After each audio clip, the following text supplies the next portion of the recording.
Yaxshiyam Amerikaga kelgan ekanman. Shu narsaga yana bir marta amin bo'ldim. Kecha Telegramda xabar o'qib qoldim, xuyet qildim shu darajada jeshovoy parti bo'lib ketib, uynamiga sizga uyda ikkita shipirni qo'yib qo'yib, daroza sifatida qabul qiladigan to'tag'li iPhone'da arendaga olishyapti ekan. Ya vaxuy jala 70 ming so'mga o'sha rasmga tushib olish iPhone narxlarini ham ko'rib chiqdim.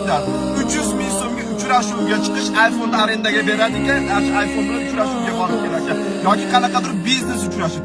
Shu darajada dalboyoq bo'lib ketdi odamlar. Eng qizig'i, talab bo'lmasa taklif ham bo'lmaydi. U iPhone'lar borligi bilan nimani isbotlaysiz? Hayronman. Bitta bir to'lka bilan iPhone bilan borib ko'rishadigan bo'lsangiz, sizlarga shu iPhone'larga qarab muomala qiladigan to'lka bo'lsa, naxoy kerak unaqa to'lka ertaga keyin siqilib yurasizlar. Jelik so'rayapti deb o'zlari shu narsani boshlab berishyapti. Yibanlari, sen miyalaringni ishlatish dalboyoblar. Shunaqa dalboyoblarga men ertaga O'zbekistonga borib, tursigini arendaga beraman. Kuniga $100 Evelshoxda tursigini kiyib yuribman deb rasmga tushib olasan. Miyangga qo'taqib jinnilar. Shunga o'xshagan qilyapsan sen dalboyoblar, sen miyalaringni ishlatish go'zali. Dadangga bitta ishton olib berasan 300 mingga iPhone olganlar. Musor